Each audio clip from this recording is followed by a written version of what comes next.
right? Magandang hapon. Hope it works.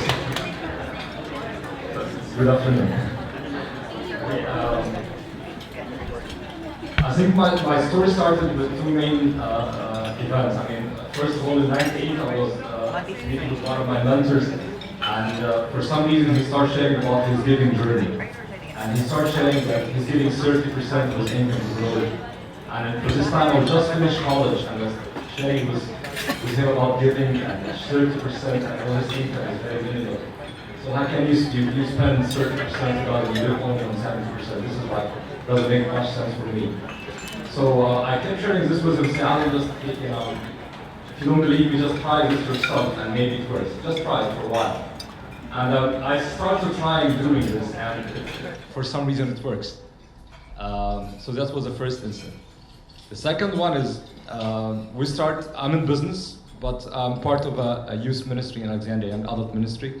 And for somehow, when we started, we didn't need to do any fundraising. By that time, we have all the mean, because we started very simple and very small size ministry.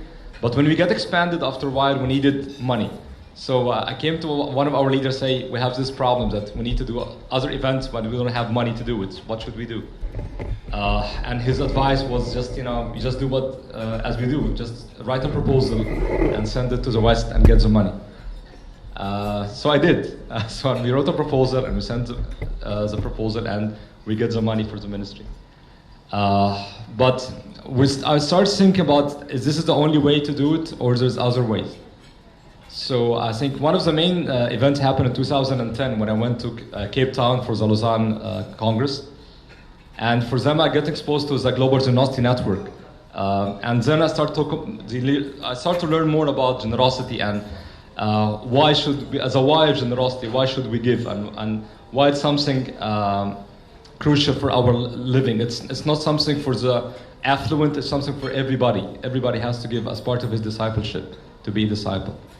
So I just go to the root of the thing. So let me start with a presentation, and we're gonna talk about it. So can we start moving?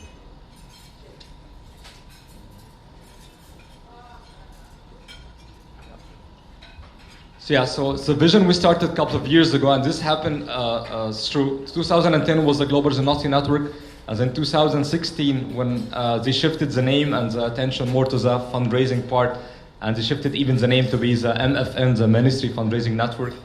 And then after that, 2017, I've been introduced to Gary Hogue, and now I think the three part came together: the accountability, the fundraising, and the generosity.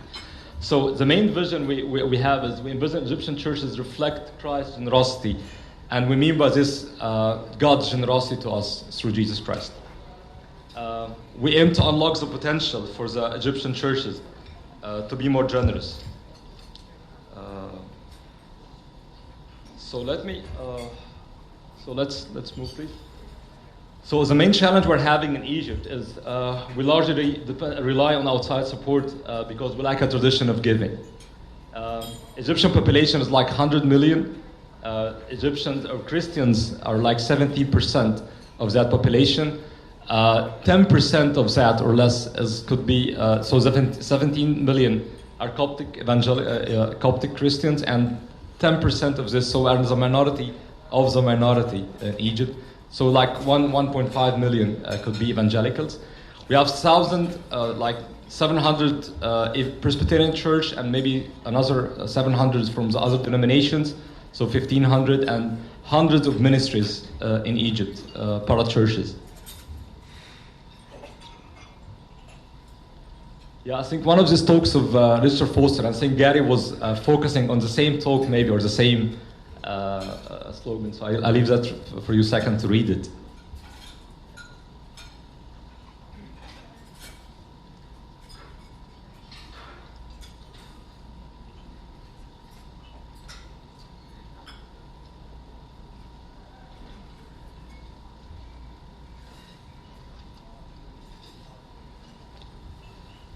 So I think this is a major question. I never was, introduced to this question before. Is this the main thing? Is just give away the 10%? I just keep the rest for me and I do whatever I want.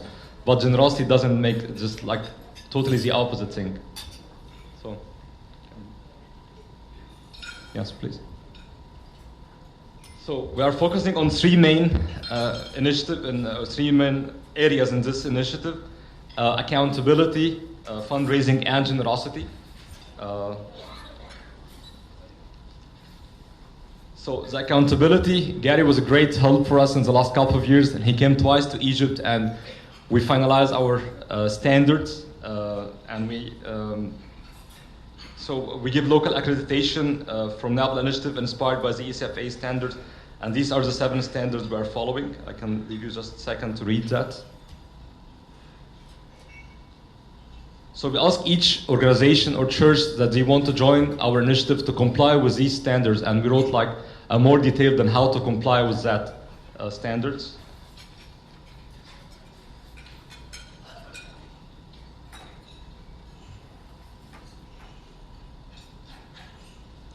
And then the second thing they need to comply with is the fundraising part. And can you leave just a second slide, please?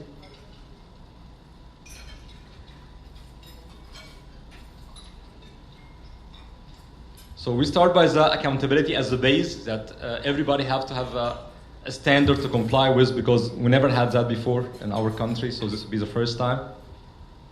And after this is well established, we start taking these people to the second part, which is the fundraising side.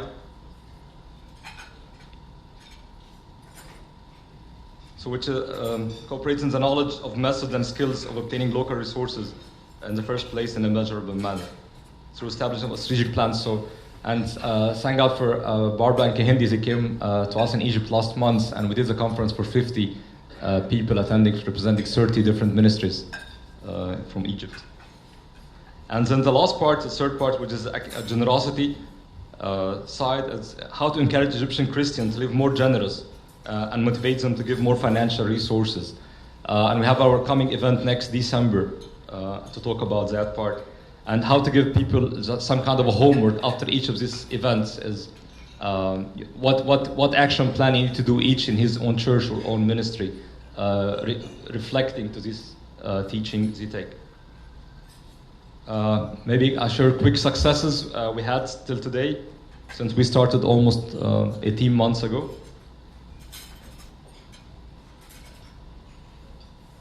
So yeah, so we had in all our 3 different events. This is the first event we had in May last year, and this one December last year. And both with Gary Hogg was with us, and the last one, the last picture, where Barbara and Candy was with us in Alexandria. So we had 40 different churches and organizations attended for these last 3 events.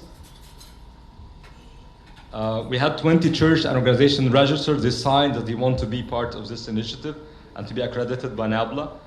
We have access to 10 different local partners, and we have 20 international partners on the other slide.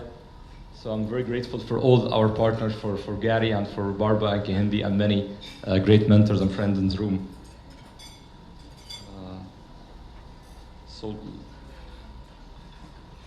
lastly, I'm gonna leave with you these 2 verses, one Bible verse and one of John Wesley talk. I think it's one of the main talks is earn as much as you can and save as much as you can and invest as much as you can to give as much as you can. So this was very challenging for me to know early on. So I just leave this as a challenge for you to try to do the same thing John Wesley is encouraging us to do.